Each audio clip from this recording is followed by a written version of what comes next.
I, 26 male, thinks my wife, 25 female, is or was cheating on me with her cousin. Part 2. Update. So I didn't get much sleep last night, and when she got up, I cooked breakfast. I apologized and told her that I should not have blew up, and that we should probably get down tonight and speak about it. She agreed as if she wasn't offended in the first place, and admitted that she had probably been behaving inappropriately. I informed her that the kind of harassment she was experiencing was made immensely more difficult by the fact that he was a member of the family. She just seemed to agree with me. I wasn't going to spy, but so many people on here told me I should, and I didn't want to be accused of not following the advice I asked for. So I went ahead and checked her emails. With her behavior this morning, I had less reasons to be skeptical, but at this point, what the heck, and did exactly that. The degree of disdain, hate, and wrath I feel cannot be adequately articulated, and the marriage will end in divorce. When I opened one of her emails labeled yummy, I saw a photo of her relative with sperm on his face. The back and forth is him telling her about his interactions with random males. They make references to previous adventures they'd had together, including a photo of with a labeled "I still have our old buddy." Then I read some truly revolting garbage between them, in which she is acting quite domineeringly and mocking his penis size. Looking at the dates, I see that it was almost a year ago.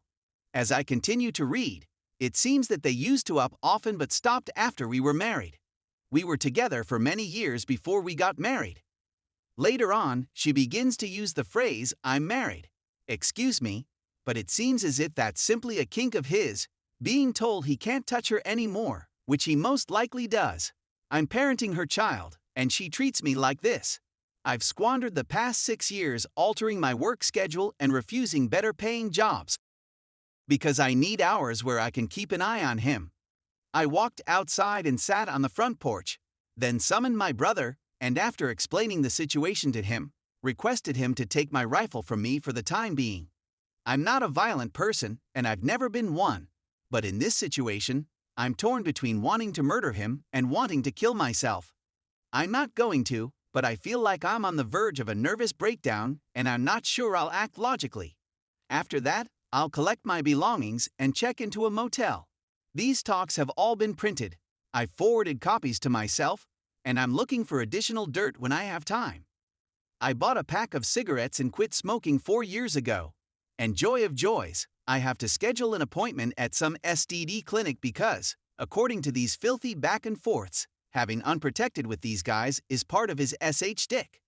My soon-to-be ex-wife has a device, and as a result, I've never used protection with her in all these years. As far as I know, AIDS testing take months, therefore I'll be chewing my nails for months to come. I have a decent idea of his work schedule since I used to work for the same firm he does, so maybe I'll simply drive down to see his wife evidence in hand before checking in and composing myself. There is no way to heal this, no treatment, no hope, nothing constructive, and I refuse to accept an apology. I'm divorcing thee and she's getting nothing. Right now, I despise life. I'm not melancholy or unhappy, and I haven't wept. I simply have this burning ball of wrath in my chest that the smokes only temporarily relieve. I can't be around her or him. I know I claimed I wasn't aggressive, but man, I want to beat the out of both of them. Second update. Edit 2. My stepson is not the result of incest. He and his biological father look identical, and he was required to undergo a paternity test in order to establish child support. When it was determined that he was the father, he disappeared and has only been heard from once in the previous 4 years. For me, the previous several days have been a roller coaster ride. In the TLDR version of my original article, I basically learned that my wife is and has been cheating on me for years with her own cousin Max. Actually, given the amount of time this seems to have been going on, it may be seen as her cheating on him with me. Okay, I went to see a lawyer first, and then I went directly to Max's house, where I chatted with his wife. She was heartbroken, as one would anticipate, and appalled by the incest. We sat for a while, and I told her that he was boasting to my wife about having unprotected with random online guys, and that he was sending her images of him with semen on his face. She was broken because she persisted on visiting them despite my warning not to. He was and was often seen talking to odd males. She said that she permitted him to meet a guy once in a while if he thought he needed to get it out of his system, as she put it. She received the idea that he hadn't done this in over a year. After this, I spent the night at a motel where I am now staying and spoke with my mother, brother, and father. My mother phoned me and begged me to come and speak about it, saying that I must have made a mistake, but it was all voicemail and I never picked it up. My wife called me about a dozen times and I didn't respond. She didn't send any messages, so I'm assuming she knows I've been recording things and doesn't want to give me any more ammunition. That's what I'd do in her shoes. I phoned her at the end of the day and told her I'd chat to her the following day. When I finally got home, she was a wailing wreck. She wanted to embrace me, but I told her that was enough. She maintained she had never cheated on me, that I had misinterpreted things, and that Max's wife was spreading these accusations because they hated one another. It's at this moment that I understand my wife believes I learned of that affair from someone else. She has no idea I found it myself. The documents are then shown to her. I have pictures of him with sperm on his face labeled yummy. Image of a massive captioned, "Our old friend." To him as if she were some kind of dominatrix, mentioning how he had a little and other power play. At times, she told him to give him pictures of himself once these guys were done with him. That's some stomach-churning stuff. I'm not a prude either. I do a lot of very kinky, so it's not like she's dealing with an uptight husband who isn't open and went out for that reason. But in any case, the moment she knows it was me who found this and informed Max's wife, she goes from weepy and sorrowful to explosively enraged total hysterics. You should have consulted with me first. She's all over the place telling everyone everything. This is going to destroy me. You had a feeling she'd do it. I told him to stop messaging me in that manner. I almost burst out laughing at that final comment. I informed her that I had just finished reading a year's worth of messages and emails, and she never once ordered him to stop. I called her a filthy degenerate and told her that we were both definitely infected with AIDS, and she collapsed in on herself. I couldn't react because I was sobbing uncontrollably. Even so, I informed her that we were divorcing. I immediately contacted her father and asked him to come over to my place since she shouldn't be alone in that condition. When I arrived to my hotel room, I saw Max's wife had texted me. She had done extensive research on her own and discovered comments about experiences they had in 2010 on MySpace. She informed me early in our relationship that he attempted to kiss her when she was 13, but they were really at 16 or 15 or around a period when MySpace was still commonly used.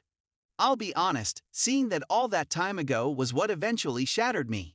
I'm not one for emotional outbursts, but I burst out bawling in front of his wife. She too wept. After that, I brought her to the lawyer I'm seeing, and one of his partners is now managing her divorce.